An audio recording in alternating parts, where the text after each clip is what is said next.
بسم اللہ الرحمن الرحیم الحمد للہ رب العالمین والصلاة والسلام علی رسولہ الکریم وعلی آلہ واصحابہ اجمعین وعلی کل من تبعہم بإحسان الی یوم الدین۔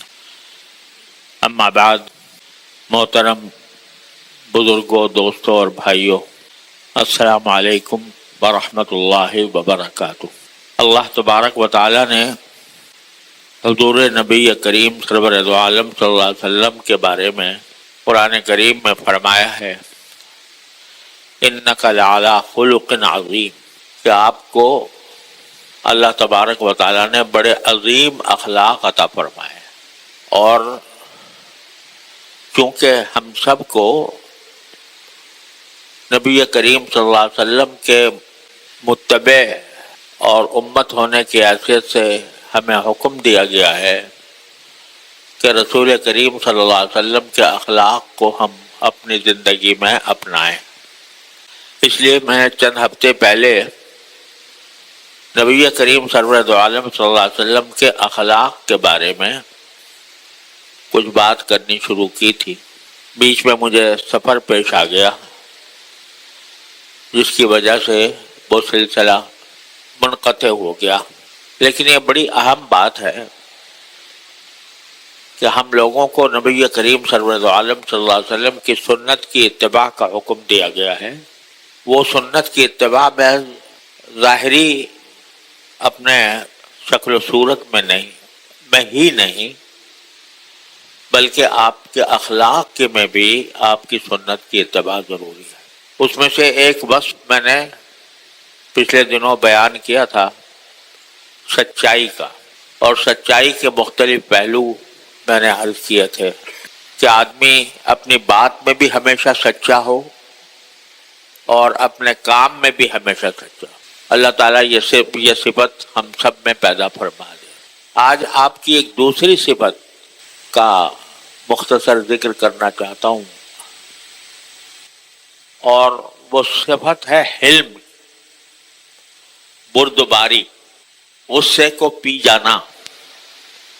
غصے کے موقع پر انسان اپنی بردباری کا مظاہرہ کرے اور کسی کی برائی کا جواب برائی سے نہ دے بلکہ اچھائی سے دے۔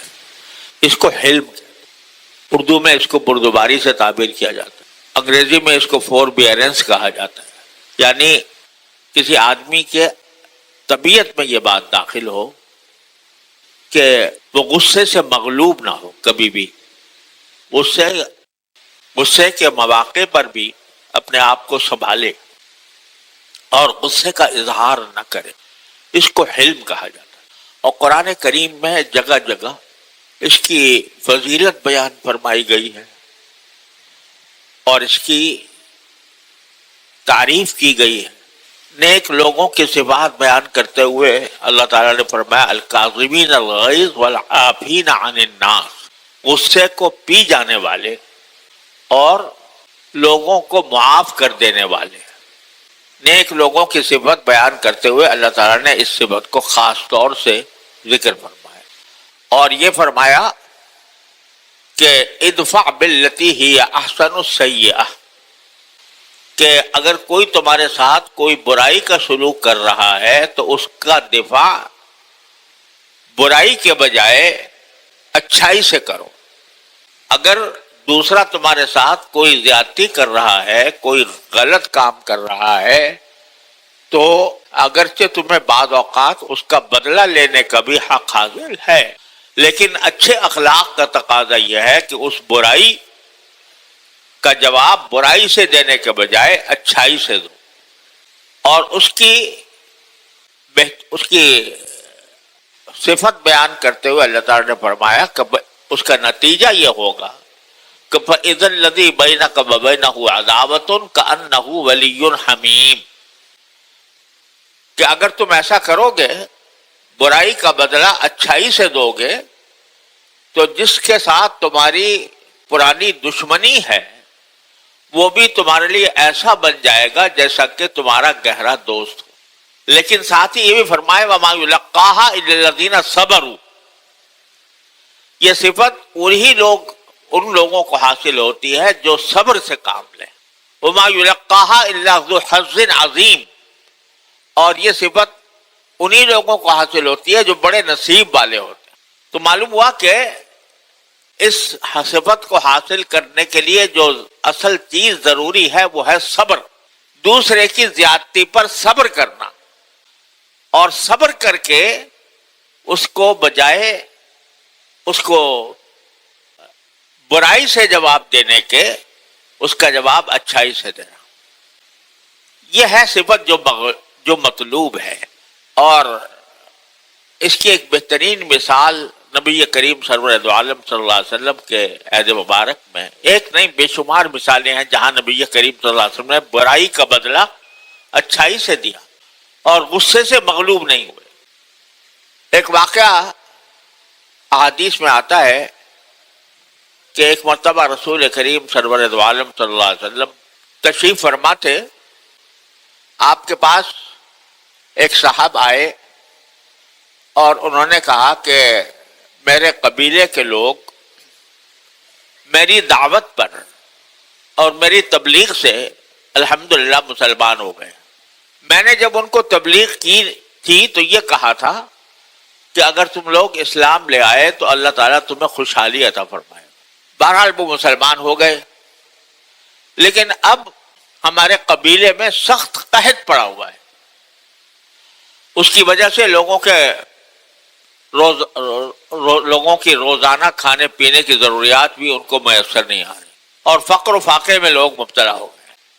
رسول کریم صلی اللہ علیہ وسلم سے درخواست کی کہ اگر آپ ان کی کچھ مدد کر سکیں تو ان کی فقر و فاقے کی تکلیف بھی دور ہوگی اور اسلام پر ان کو پختگی بھی حاصل ہوگی. رسول کریم صلی اللہ علیہ وسلم نے پوچھا کہ بھئی بیت المال میں کچھ رقم ہے کہ نہیں ہے. خود رسول کریم صلی اللہ علیہ وسلم کے پاس بھی اس وقت کچھ نہیں تھا، اور بیت المال کے بارے میں پوچھا تو بیت المال میں بھی کچھ نہیں تھا. اتنی رقم نہیں تھی کہ ان کو دے کر اس ضرورت کو پورا کیا جاتا. جس وقت وہ شخص یہ باتیں کر رہا تھا اور آپ نے معلومات کی تھی کہ پیسے نہیں ہیں، تو ایک یہودی کھڑا ہوا تھا وہاں پر. اس یہودی کا نام تھا زید ابن سعنا. اس نے جب یہ منظر دیکھا تو رسول کریم صلی اللہ علیہ وسلم سے عرض کیا کہ اگر آپ واقعی ان لوگوں کی مدد کرنا چاہتے ہیں تو میں ایسا کر سکتا ہوں کہ آپ کو 20 مثقال سونا دے سکتا ہوں، بشرطے کہ آپ مجھ سے یہ وعدہ کریں کہ فلاں تاریخ تک آپ مجھ کو اتنی ساری کھجوریں مہیا کر دیں، جس کو ایک طرح سے بیع سلم کہا جاتا ہے. یعنی آپ سے میں کھجوریں خریدتا ہوں، پیشگی پیسے دے دیتا ہوں، اور فلاں مدت پر آپ مجھے اتنی من کھجوریں مہیا فرما. پہلے تو اس نے کہا تھا کہ میں فلاں باغ کی کھجوریں مجھے دے دیں، باغ متعین کر دیا تھا، لیکن بیع سلم میں باغ متعین نہیں ہو سکتا. تو رسول کریم صلی اللہ علیہ وسلم فرمایا کہ اس باغ کی تو میں نہیں کہتا، لیکن اگر تم یہ کہو کہ اتنے من کھجوریں مہیا کروں گا تو میں انشاءاللہ اتنے من کھجوریں مہیا کر دوں گا، کسی بھی باغ سے دوں. اس نے منظور کر لیا اور 20 مثقال دے دی، سونا دے دیا. رسول کریم صلی اللہ علیہ وسلم نے اس حاجت مند کو 20 مثقال دے دیے اور کہا کہ جا کر وہاں کے لوگوں کی ضروریات کو تم پورا کر دو. بات ختم ہو گئی. اب وہ وقت آنے والا تھا جس پر رسول کریم صلی اللہ علیہ وسلم کو وہ کھجوریں مہیا کرنی تھی. ابھی اس وقت کے آنے میں 3 دن باقی تھے کہ ایک روز نبی کریم صلی اللہ علیہ وسلم اپنے صحابہ کرام کے ساتھ ایک نماز سے فارغ ہو کر بیٹھے ہوئے تھے.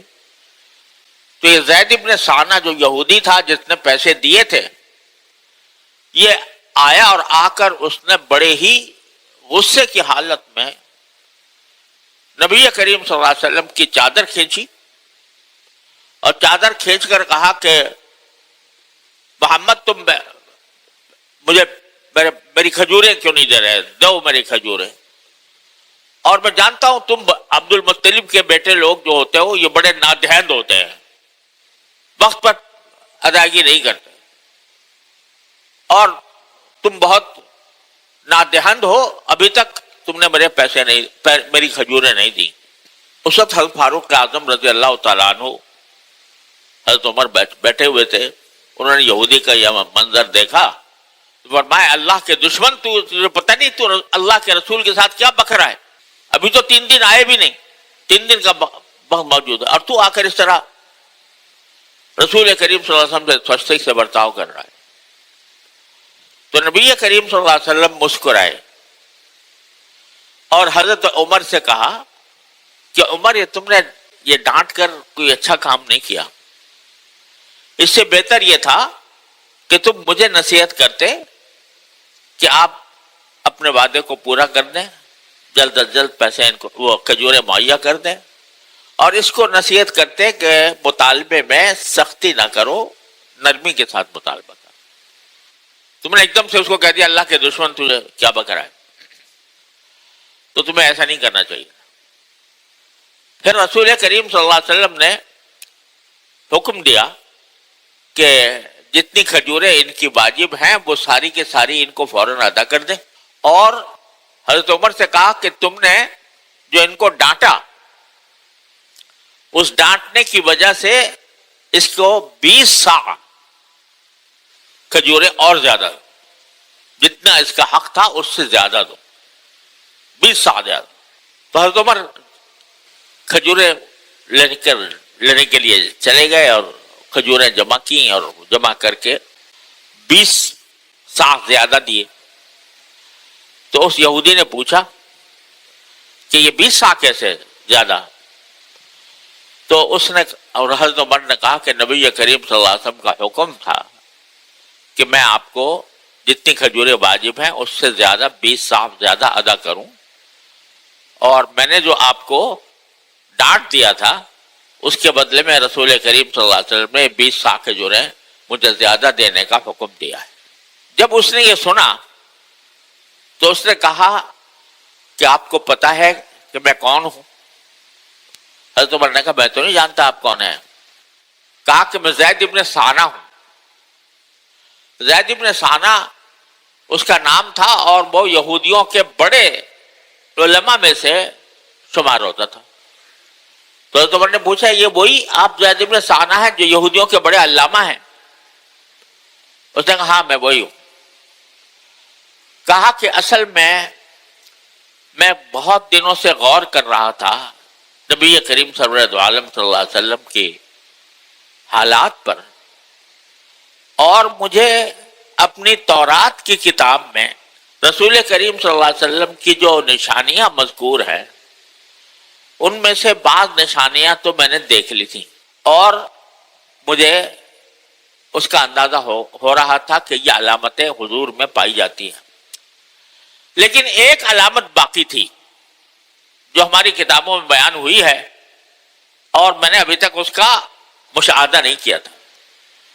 وہ علامت یہ ہے کہ حضور کے بارے میں صلی اللہ علیہ وسلم ہمیں یہ نشانی بتائی گئی تھی کہ وہ بہت حلیم ہوں گے، بردبار ہوں گے، غصے میں نہیں آئیں گے، اور برائی کا بدلہ اچھائی سے دیا کریں گے۔